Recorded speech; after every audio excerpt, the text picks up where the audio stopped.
tous, c'est Mélie sans Mélo et je vous retrouve pour la pile à lire de la semaine à lire qui commence ce soir. Comme vous avez pu le voir dans la petite séquence juste avant, j'ai beaucoup de choix parce que je vous ai montré l'étendue de ma pile à lire.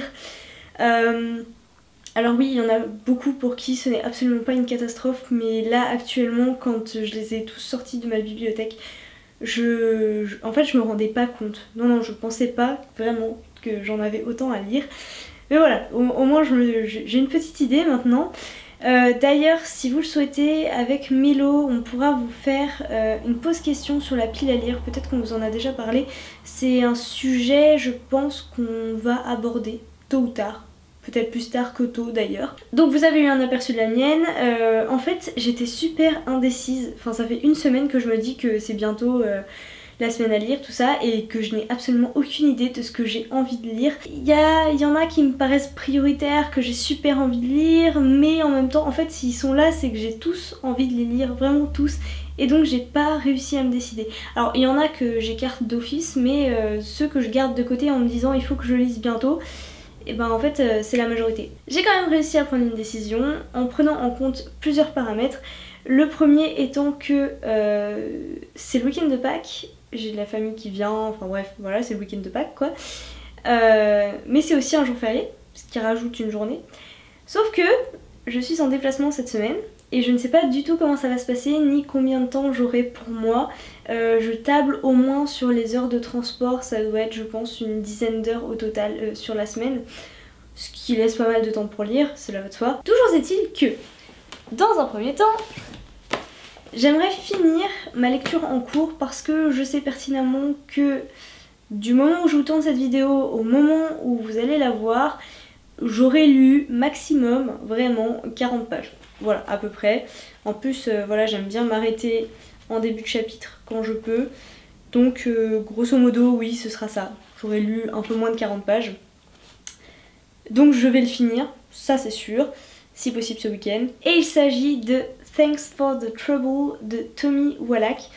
Je ne vous l'ai pas encore présenté dans un book haul, je ne vous l'ai pas non plus présenté dans mon challenge des 6 livres à lire en VO parce que tout simplement il vient d'arriver dans ma palle et il vient d'arriver aussi dans ma palle en VO du coup.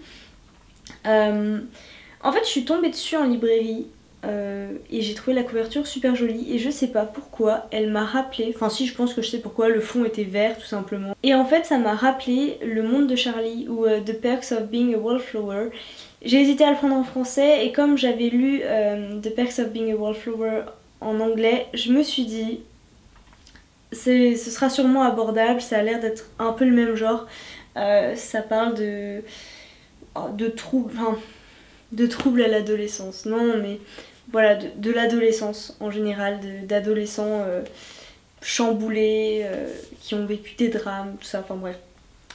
Je l'ai commencé, j'aime bien, j'ai hâte de le finir, j'aimerais prendre le temps vraiment de me poser et de le lire, donc j'espère pouvoir faire ça dès vendredi soir. Si on enlève les, on va dire, 46 pages que j'ai déjà lues et l'à peu près 40 pages que je lirai, je crois que du coup je devrais arriver à la page 84 vendredi soir, donc on va dire qu'il me reste 191 pages à lire avec celui-ci. Donc enfin, je démarre le compteur à 191 pages. Un livre qui fait partie de mes priorités parce que je l'ai acheté neuf, que c'est assez rare pour tout souligner. En fait non, ça devient plus assez rare donc je ne le souligne pas. Qui fait partie de mes priorités parce qu'il s'agit d'une sortie du mois, que c'est une fin de saga, que la fin du deuxième tome m'avait laissé sur ma faim et que j'avais tellement envie de lire la suite que je me suis précipitée en librairie pour le lire.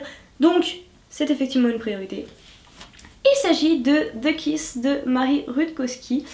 Je vais pas vous refaire le speech sur les 2 premiers tomes, je vous mettrai les vidéos en barre d'infos ou dans les petits i. Sachez juste que voilà, j'attendais la suite et j'espère pouvoir le finir dans la semaine. De toute façon, les Lumen en général, je trouve, enfin ceux que j'ai lus en tout cas, se lisent assez vite. J'ai dévoré récemment Shades of Shadow. Alors je l'ai pas lu aussi vite que je l'aurais voulu, mais clairement c'est le genre de bouquin en 2 jours.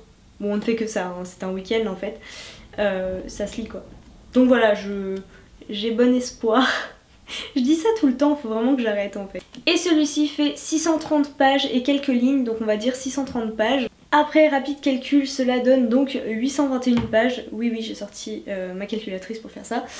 Donc 821, sachant que, je crois, combien j'avais lu de pages la dernière fois, j'ai dû lire 1000... Je crois que j'ai regardé, j'ai lu un tout petit peu plus de 1000 pages sur une semaine alors que c'était les vacances et que j'avais vraiment rien à faire. C'est pour ça que 821 pages, ça me paraît déjà assez élevé. Mais, en grande optimiste que je suis, je me suis dit, on ne sait jamais, si jamais tu arrives à lire ces 821 pages, ou alors, que l'un des deux livres t'ennuie vraiment profondément et que tu as besoin d'autre chose, il faut que tu aies un autre livre dans ton sac. Et là, c'est là qu'un des paramètres fondamentaux rentre en jeu. On ne peut pas, quand on est en déplacement, prendre de trop gros livres qu'on risque d'abîmer ou de perdre ou qui sont encombrants tout simplement. Donc je me suis dit, il faut un poche. Mais un poche super intéressant, palpitant. Et donc je me suis penchée sur un poche plein de mystères qui en plus il me semble est vivement conseillé par Margot Liseuse.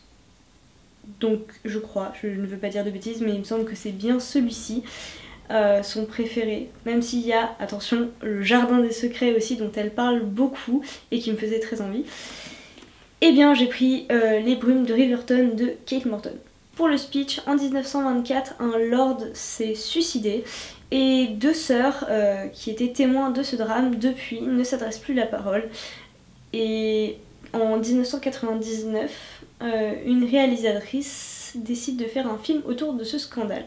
Donc je sens qu'on va retourner dans les brumes du passé, ce jeu de mots était vraiment trop facile. Alors c'est sûr que je ne le lirai pas en entier, enfin vraiment je ne pense pas, là ce serait un peu me surestimer, mais vraiment...